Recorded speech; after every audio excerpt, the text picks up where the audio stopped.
बघा, आज आपण स्थानिक किंमत हा घटक बघणार आहोत. आता स्थानिक किंमत म्हणजे काय? स्थानिक किंमत म्हणजे काय? एखाद्या संख्येतील एखाद्या अंकाला त्याच्या स्थानामुळे मिळणारी जी किंमत आहे त्या किंमतीला आपण म्हणतो स्थानिक किंमत. उदाहरणार्थ बघा, इथं मी एक संख्या लिहिली 4371. याच्यात एक हा अंक एकक स्थान आहे. तर ह्या एकक स्थानामुळे या अंकाला मिळालेली किंमत म्हणजे त्याची स्थानिक किंमत. तसंच 4 हा अंक कुठल्या स्थानी आहे? हजार स्थानी. म्हणजे 1000 या स्थानामुळे 4 या अंकाला मिळालेली किंमत म्हणजे काय झाली? त्याची स्थानिक किंमत. समजलं? त्यामुळे स्थानिक किंमत म्हणजे काय? एखाद्या अंकाला त्याच्या स्थानामुळे मिळालेली किंमत म्हणजे स्थानिक किंमत. मग आता ही स्थानिक किंमत काढायची कशी? तर सोपं आहे. बरेच जण काय करतात की एकक असेल तर गुणिले 1 करतात, दशक असेल तर गुणिले 10 करतात, शतक असेल तर गुणिले 100 करतात. आपल्याला तसं करायचं नाही. तर अतिशय एक सोपी पद्धत आहे बघा. काय करायचं आपल्याला? समजा सुरुवातीला ही संख्या आहे. बरं, आपण दशांश चिन्हापेक्षा एक साधी संख्या घेऊ. उदाहरणार्थ हीच संख्या घेऊ, 4371. बरं, मला 1ची स्थानिक किंमत काढायची. मग मी काय करणार? 1 आहे तसं खाली लिहिन आणि त्याच्या उजव्या बाजूला घरं किती आहेत? उजव्या बाजूला म्हणजे इकडं, याच्या उजव्या बाजूला घरं नाहीत. मग जेवढी घरं तेवढ्या शून्य. उजव्या बाजूला जेवढी घरं तेवढ्या शून्य. मग इथं उजव्या बाजूला घरं नाहीत म्हणून इथं शून्य नाही. 7 आहे तसं उतरून घेतलं. 7च्या उजव्या बाजूला बघा एक घर आहे. एक घर म्हणतोय मी, अंक नव्हे, एक घर. तर एक घर आहे म्हणून मी काय लिहिलं? इथं 1 शून्य. जितकी घरं तितक्या शून्य. समजा 3 आहे. 3 आहे तसं उतरून घेतलं. 3च्या उजव्या बाजूला 2 घरं म्हणजे किती आल्या? 3 शून्य. म्हणजे याची स्थानिक किंमत झाली 300. पुन्हा 4 आहे तसं उतरून घेतलं. त्याच्या उजव्या बाजूला घरं किती आहेत? 3 घरं आहेत म्हणून शून्य किती आले? 3. म्हणजे 4ची स्थानिक किंमत किती झाली?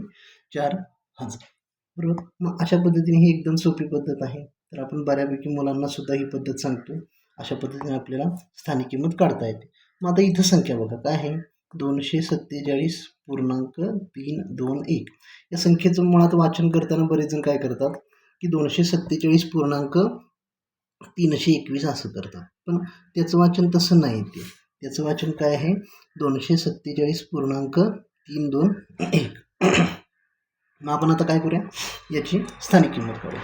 समजा या 2ची मला स्थानिक किंमत लिहा. तर 2च्या उजव्या बाजूला घरं बघा किती आहेत?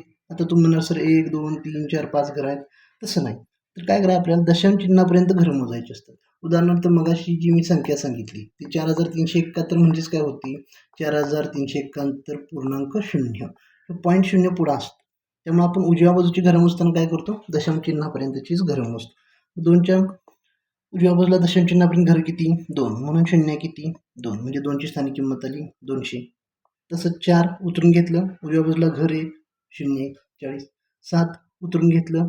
उजव्या बाजूला दशांश चिन्हापर्यंत पूर्ण घरं नाहीत म्हणून याची स्थानिक किंमत आली 7. आता इकडं काय करायचं? इथं काय करायचं? पुन्हा आहे तसंच मी लिहून घेतलं 3. बरोबर. आता दशांश चिन्ह आहे तसं द्यायचं. याच्या अलीकडे दशांश चिन्ह 0 असतात. आता याच्या उजव्या बाजूची घरं 2 म्हणून 0.2. मग 0.300 याचा जर आपण काय लिहितो? 0.3 लिहितो. कारण दशांश चिन्हानंतर उजव्या बाजूला जे 0 आहेत त्याला काही फारशी किंमत राहत नाही. मग आता पुन्हा इथं बघा 2ची स्थानिक किंमत 0.3च्या ऐवजी इथं 0 येणार. 2 आहे तसं खाली म्हणजे 0.02. 1 मी आहे तसं लिहिला. त्याच्या इथं बघा 0.0 म्हणजे 0.001. अशा पद्धतीने आपल्याला या प्रत्येक अंकाची काय करता येईल? स्थानिक किंमत काढता येईल. आता एक गोष्ट इथं लक्षात ठेवायची आहे आपल्याला. काय लक्षात ठेवायची आहे? की बघा इथं ही जी स्थानिक किंमत आहे काय? 0.03 बघा 0.03 0.02 आणि 0.001. बरं, हे असंच येईल का? तर नाही. तर हे येत असताना आपल्याला काय करावं लागेल? बऱ्याच वेळेला 10 गुणिले 10च्या वजा घात स्वरूपात लिहिलं जातं किंवा छेद 10 छेद 100 अशा रूपात सुद्धा हे लिहिलं जातं. म्हणजेच काय? 0.3 याचा जर अर्थ असतो 3/10. आता हे कसं ओळखलं आपण? तर काय करायचं? बघा एकदम सोपी पद्धत आहे. मी काय लिहिलं? 3 आहे तसं 3 लिहिलं. छेद दशांश चिन्हानंतर किती घरं? दशांश चिन्हाच्या उजव्या बाजूला घर किती? दशांश चिन्हानंतर घर 1 म्हणून 1 वर एकच शून्य. इथं काय आहे? मी 2 आहे तसं लिहिलं. छेद दशांश चिन्हाच्या नंतर किती घरं आहेत तिकडे? 2 घरं आहेत म्हणून 1 वर 2 शून्य म्हणून 2 छेद काय आलं? 100. पुन्हा 1 आहे तसं लिहिलं. दशांश चिन्हाच्या उजव्या बाजूला घर किती? 3 म्हणून 1 वर 1 2 3 शून्य म्हणजे 0.3 याचाच अर्थ काय? 3/10. 0.02 याचाच अर्थ 2/100. 0.001चा अर्थ 1/1000. मग आता हे छेद 10, 100, 1000च्या स्वरूपात आपण बघितलं. आता गुणिले 10चा वजा घात असतो म्हणजे काय?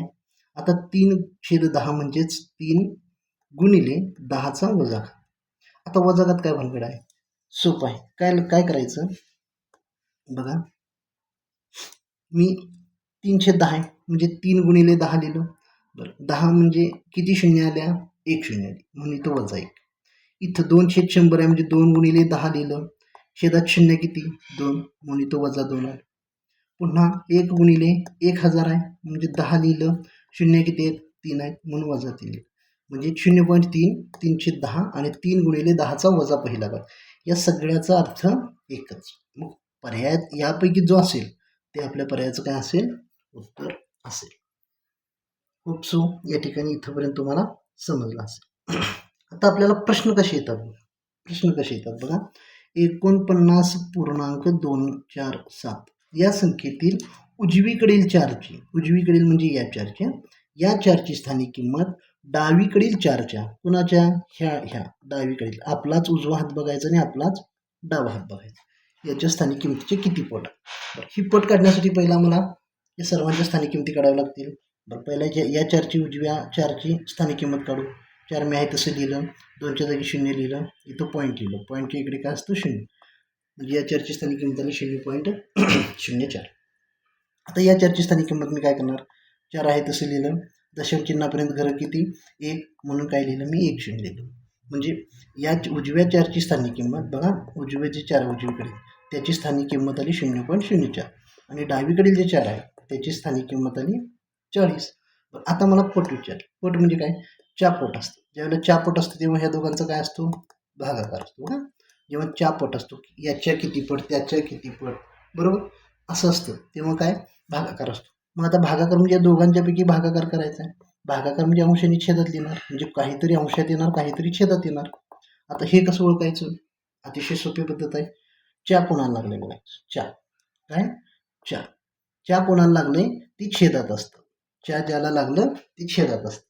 म्हणजे डावीकडील चारची स्थानिक किंमत छेदात येणार का? कारण डावीकडील 4ला 4 लागले. मग डावीकडील 4 म्हणजे किती आहे? इथं 40. मग राहिलं का उजवीकडील? 0.04. मग याचं सिम्प्लिफिकेशन केल्यानंतर आपल्याला काय होणार आहे? उत्तर मिळणार आहे बघा. 4 एके 4 0. 4 एके 4 इथला हा 0 0 म्हणजे 0.01/10. हा जर पर्याय असेल ठीक, नसेल काय करणार मी? पुन्हा छेदात 10 म्हणजे हे 0 घालवायचं असेल तर पुन्हा एक 0 एक्स्ट्रा वाढवावं लागेल म्हणजे 0.001. हेच 10च्या घातात कसं लिहिणार? मी इथं सांगितलं 1 गुणिले 10चा किती घर आहेत? दशांश चिन्हानंतर 1 2 3 घर आहेत म्हणून इथं जातील. अशा पद्धतीनं आपल्याला हा पर्याय असू दे किंवा हा पर्याय असू दे, हा पर्याय जो पर्याय असेल तसं आपल्याला काय करता येईल? उत्तर लिहिता येईल. पुढे बघा, इथं सुद्धा तोच प्रश्न आहे की 74.376 या संख्येतील उजवीकडील 7ची स्थानिक किंमत डावीकडील 7च्या स्थानिक किंमतीचे किती पट आहे? पहिला काय करू आपण? उजवीकडील 7ची स्थानिक किंमत बघा. उजवीकडे म्हणजे या 7ची स्थानिक किंमत आली किती? आली 0.0 म्हणजे 0.07. या 7ची स्थानिक किंमत किती आली? 7 लिहिलं. दशांश चिन्हापर्यंत एक घर म्हणून लिहिलं 4. हे आहे डावीकडील, हे आहे उजवीकडील आणि हे आहे डावीकडील. बरं याच्या किती पट? बघा 4 पट म्हटलं तर भागाकार करणार. आता भागाकार करताना अंशाने छेदात काय असतं? ज्याला 4 जोडलं ती छेदात. 4 कशाला जोडलं? बघा 7च्या. कशाच्या? डावीकडील 7च्या. म्हणजे डावीकडे जी आहे ती छेदात येणार आणि उजवीकडे काय येणार? 0.07 हे वर येणार म्हणजे कशात येणार? अंशात येणार. पुन्हा मी काय करतो आता? 7 एके 7 0. 7 एके 7 हे 0 आहे ते 0 म्हणजे 0.01/10. आता 0.01/10 म्हणजे छेदात 10 असेल तर मी काय करतो? हे 0 काय होतं? तर ही एक वाढतं, म्हणजे 0.0 एक घर वाढतं. इथं 2 घर आहेत, मी 3 घरं केली. 0.001 म्हणजेच 10च्या घातात मी काय लिहिणार, 1 गुणिले 10चा दशांशचिन्हानंतर घरं किती, 3 घरं, म्हणून -3. 1 गुणिले 10चा -3. पुढे 2 गुणिले 40चा पहिला वजाघात ही स्थानिक किंमत दर्शविणारा पर्याय कोणता? बरं, मला सांगा 2 गुणिले 40चा वजा पहिला घात, म्हणजे 2 गुणिले 40चा वजा पहिला घात. पहिल्यांदा आपल्याला याची किंमत काढावी लागेल ना. बरं, 2 गुणिले 40चा पहिला घात याचा अर्थ 1/40. बघा, 40चा पहिला घात याचा अर्थ काय, 1/40. बरोबर. मग 1/40 म्हणजे काय, बघा हे कसं असतं माहिती आहे काय, ज्यावेळेला वजा घातांक असतो म्हणजे 10च्या 10 नाही, हे 10 सोडून द्या, इतर कुठल्याही अंकाला वजा घातांक असतो, तेव्हा हे जे आहे तेव्हा 1/ते असतं. म्हणजे समजा 5 असा आहे, 5चा वजा दुसरा घात, मग काय असतं हे 1/5चा दुसरा. आता 40 म्हणजेच काय, 1/40चा पहिला घात असं असतं.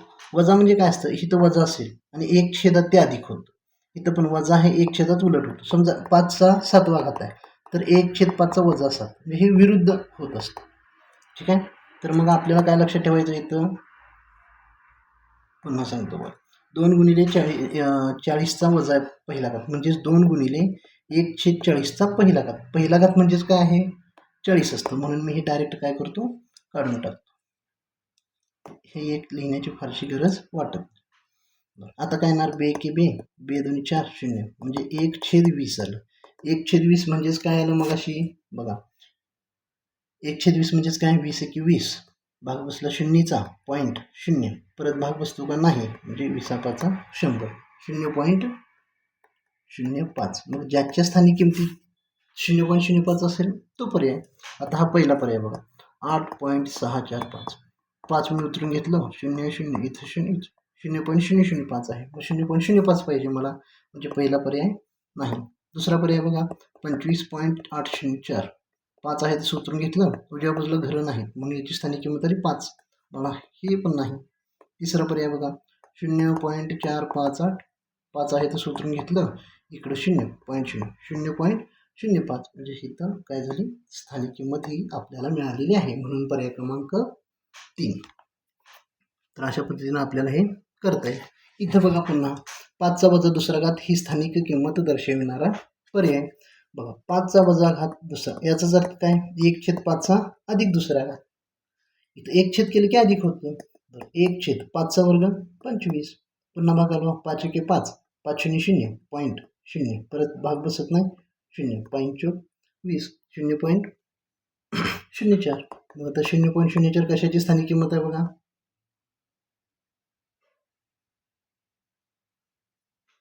8. इथं जर हा पर्याय चुकलेला आहे, फक्त संख्या इकडे तिकडे झालेली आहे. हा पर्याय आहे 8.645, बरोबर. पहिला पर्याय बघा, मग 8.645 कशाची स्थानिक किंमत पाहिजे मला, 4ची, मग हे 4 आहे तसं उतरून घेतलं, 4 इकडे 0.0, म्हणजे पहिलाच पर्याय काय होईल आपल्याला येऊन जाईल. ठीक आहे. म्हणजे दशांश ज्या वेळेला आपल्याला पोट काढतो किंवा हे स्थानिक किंमत आपण काढतो, तेव्हा आपल्याला फरक लक्षात आला पाहिजे. आता जो फरक आहे तो कुठला फरक आपल्याला लक्षात ठेवायचा आहे बघा, सगळ्यात महत्त्वाचं, आपण कुठं चुकणार आहे किंवा आपली कन्सेप्ट कुठं क्लिअर नाही. 5चा वजा दुसरा घात ही संकल्पना वेगळी आहे आणि 5 गुणिले 10चा वजा दुसरा घात ही संकल्पना वेगळी. 5चा वजा दुसरा घात याचा अर्थ काय आला, 1/5चा अधिक दुसरा घात, म्हणजे 1/5चा वर्ग. ठीक आहे.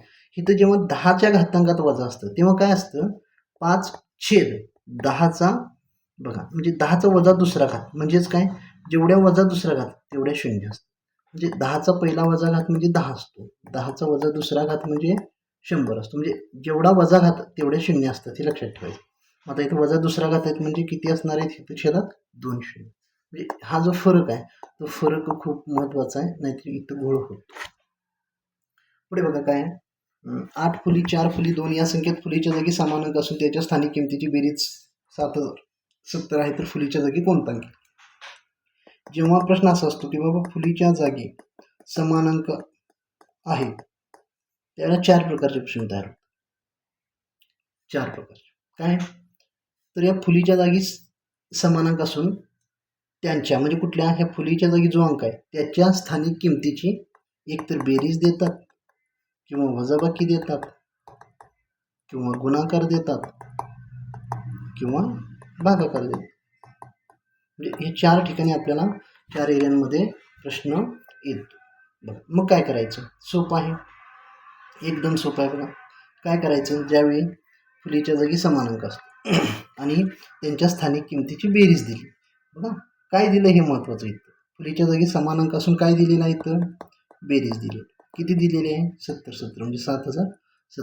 ज्यावेळेला बेरीज देतात तेव्हा या बेरजेतला जो पहिला अंक आहे तेच आपलं काय असणार आहे? उत्तर. म्हणजे किती येणार आहे? 7. म्हणजे फुलीच्या जागी कोणता अंक येणार आहे? 7 अंक. फुलीच्या जागी कोणता अंक येणार आहे? 7 अंक. सेम प्रश्न बघा, 4 5 फुली 3 2 फुली या संख्येत फुलीच्या जागी समानांक असून त्यांच्या स्थानिक किमतीची बेरीज किती दिली? 6006. काय दिली? बेरीज 6006. तर फुलीच्या जागी कोणता अंक असेल? काय दिलं इथं? बेरीज दिली. बेरीज दिली तर काय करायचं म्हणून सांगितलं, जो पहिला अंक आहे तोच आपलं काय असणार आहे? उत्तर असणार. ओके. बघा फुलीच्या जागी जर समानक असेल आणि जर बेरीज दिली असेल आणि तो जर फुलीच्या जागचा अंक विचारला असेल तर मी काय करणार? बेरजेतला पहिला जो अंक आहे, बेरजेतला जो पहिला अंक आहे तेच त्याचं काय असणार आहे? उत्तर असणार. पुढचा प्रश्न समजा, 8 फुली 4 फुली 2 या संख्येत फुलीच्या जागी समानांक असून त्याच्या स्थानिक किमतीतील फरक 6930 दिला. आता बघा फरक दिला, ज्याला फुलीच्या जागी समानांक असून त्यांच्या स्थानिक किमतीतील फरक देतात त्यावेळेला आपण काय करायचं आहे? पहिला अंक घेतला, किती आला? 6. या पहिल्या अंकामध्ये अधिक 1 करायचं, म्हणजे 6 आणि 1 किती झाला? 7. हे आपलं उत्तर असणार आहे. म्हणजे फुलीच्या जागी कोणता अंक असणार आहे? 7 अंक असणार आहे. बरं, बेरीज होती तेव्हा मी काय केला? फक्त पहिला अंक घेतला. फरक दिला तेव्हा काय केला? फक्त या पहिल्या अंकात अधिक 1 केला. तसंच बघा 7 फुली 8 7 फुली 4 या संख्येत फुलीच्या जागी समानांक असून त्यांच्या स्थानिक किमतीतील फरक आहे. स्थानिक किमतीतील फरक 59,940 आहे. तर फुलीच्या जागी कोणता अंक असेल? बघा काय दिलेलं आहे? फुलीच्या जागी समानांक असून त्यांच्या स्थानिक किमतीतील फरक दिलेला आहे. फरक दिल्यानंतर मी काय करणार? पहिला अंक घेणार. किती आहे पहिला अंक? 5. ह्यामध्ये काय करणार? अधिक 1. किती आलं? 6. म्हणजे फुलीच्या जागी कोणता अंक असणार आहे? 6. पुढे 8 फुली 3 फुली 4 2 या संख्येत फुलीच्या जागी समानांक असून त्यांच्या स्थानिक किमतीतील फरक 9900 आहे. तर फुलीच्या जागी कोणता अंक? पुन्हा तसंच काय दिलाय? फरक दिला. फरक दिल्यानंतर 9900 आहे. पहिला अंक घेतला 9. या 9 मध्ये अधिक 1 केलं 10. आत्ता आपली अडचण काय होणार? फुलीच्या जागी तर एकच अंक पाहिजे. 10 म्हणजे याच्यात 2 अंक आहे, 1 आणि 0. मग अशा वेळेला काय करायचं? जो पहिला अंक आहे याच्यातला म्हणजे 1 हे आपलं काय असणार आहे? उत्तर असणार. बघा इथं फक्त मी काय केलं, ज्यावेळेला फरक 9900 असतो आणि पहिला अंक घेतो 9, फरकानुसार एक आपण काय करतो? 9 आणि 1 10. मग 10 2 अंक आहे म्हणून काय करायचं? याच्यातला पहिला अंक म्हणजे काय येणार? उत्तर 1. म्हणजे फुलीच्या जागी कोणता अंक येणार आहे? 1 हा अंक येणार आहे. पुढे बघा 4 5 फुली 3 फुली या संख्येत फुलीच्या जागी समानांक असून त्यांच्या स्थानिक किमतीचा गुणाकार 4900 आहे. तर फुलीच्या जागी कोणता अंक येईल? आता बघा गुणाकार दिला. जेव्हा गुणाकार देतात ना, किती दिला गुणाकार? 4900. जेव्हा गुणाकार देतात तेव्हा सगळ्या शून्य काढून टाकायच्या. काय संख्या राहिली? 49. हे 49चं वर्गमूळ घ्यायचं. किती आलं? 7. म्हणजे फुलीच्या जागी कोणता अंक येणार आहे? 7. पुन्हा सांगतो बघा 4 5 फुली 3 फुली या संख्येत फुलीच्या जागी समानांक असून त्यांच्या स्थानिक किमतीचा गुणाकार 4900 आहे. तर फुलीच्या जागी कोणता आहे? ज्या वेळेला स्थानिक किमतीचा गुणाकार देतात, किती याला गुणाकार? 4900. तेव्हा शून्य किती असते? शून्य काढून टाकायच्या. शून्य काढून टाकल्यानंतर काय राहिली संख्या? 49. ह्याचं काय घ्यायचं? वर्गमूळ घ्यायचं. किती याला वर्गमूळ? 7. म्हणून फुलीच्या जागी कोणता अंक येईल? 7 हा अंक येईल. पुढे बघा पुन्हा तोच प्रश्न आहे. 4 5 फुली 3 फुली या संख्येत फुलीच्या जागी समानांक असून त्याच्या स्थानिक किमतीचा गुणाकार किती आहे? 8100. गुणाकार दिला. बघा गुणाकार किती दिला? 8100. मग अशा वेळेला काय करायचं? आपण शून्य काढून टाकायच्या. किती राहिलं? 81. 81चं काय करणार मी? वर्गमूळ. 81चं वर्गमूळ 9. पुन्हा बघा, समजा प्रश्न असं की बाबा आता आपण बेरीज बघितली, बरोबर, फरक बघितला, फरक म्हणजेच वजाबाकी बघितली आणि गुणाकार बघितला. समजा असं दिलं की हाच प्रश्न 4 5 फुले 3 या जागी समानांक असून त्याच्या स्थानिक किमतीतील काय आहे आपल्याला भागाकार आहे. इथं समजा काय दिला, भागाकार दिला आणि भागाकार हा नेहमी एकच देतात बरं, एकच येतो, म्हणजे कुठलीही संख्या काय तिथं भागाकार नेहमी एक येतो. मग त्यावेळेला फुलीच्या जागी कोणता अंक असेल, तर त्यावेळेला काय करायचं, समजा इथे 3 असेल पर्याय, 4 असेल, इथं 5 असेल आणि 6वा पर्याय वरीलपैकी सर्व. त्यावेळेला काय म्हणायचं आपण उत्तर, वरीलपैकी सर्व. म्हणजे कुठलाही अंक तिथं ठेवला तरी त्याचा भागाकार काय असतो, एकच असतो. म्हणून आपण काय करायचं की जर फुलीच्या जागी समान अंक असून जर भागाकार दिल्यास, इथं फुले फुलीच्या जागी समान अंक असून भागाकार दिल्यास उत्तर काय लिहायचं, वरीलपैकी सर्व. आणि हा भागाकार एक म्हणजे बऱ्यापैकी एकच्या पटीतच असतो, बरोबर. त्यांच्या स्थान एक एक याचा अर्थ काय, एकच्या पटीत असतो. समजा आता उदाहरणार्थ 3 2 1 3 2 फुली 1 आणि फुली असं आहे, ठीक आहे. समजा इथं आहे 5, इथं आहे 5, 5ची स्थानिक किंमत 500 भागिले 5, 5 एके 5 5 म्हणजे 100 तोच येतो. म्हणजे 100 एक असेल, काय ते आपलं 10 असेल, 100 असेल, 1000 असेल, या पटीतच तो असतो. काही येऊ दे, फक्त आपल्याला तर लक्षात काय ठेवायचं आहे की जर भागाकार दिला तर काय करायचं, वरीलपैकी सर्व हे आपलं उत्तर असणार आहे. मग आपण फुलीच्या जागेमध्ये काय काय बघितलं बघा, फुलीच्या जागेमध्ये 4 घटक बघितले. काही एकतर बेरीज देतात किंवा वजाबाकी देतात. वजाबाकी म्हणजेच काय देतात, फरक देतात, किंवा गुणाकार देतात किंवा भागाकार. मग आता काय करायचं, बेरीज असेल, फरक असेल, गुणाकार असेल, भागाकार असेल. समजा बेरीज असेल तर आपलं उत्तर, जी बेरीज दिली त्या बेरीजीतला पहिला अंक असेल. जर वजाबाकी दिली तर पहिला अंक त्या फरकातला पहिला अंक अधिक 1 असेल. गुणाकार असेल तर सर्व शून्य काढून टाकायच्या आणि उरलेल्या संख्येचं काय घ्यायचं, वर्गमूळ घ्यायचं. आणि भागाकार असेल तर उत्तर काय येणार आहे, वरीलपैकी सर्व. तर अशा पद्धतीनं आपल्याला स्थानिक किमतीवर असे प्रश्न येऊ शकतात. त्यामुळे आपण काय करायचं आहे, थोडंसं काळजीपूर्वक बघूया, ठीक आहे. इथं हा घटक संपतोय. Okay, thank you.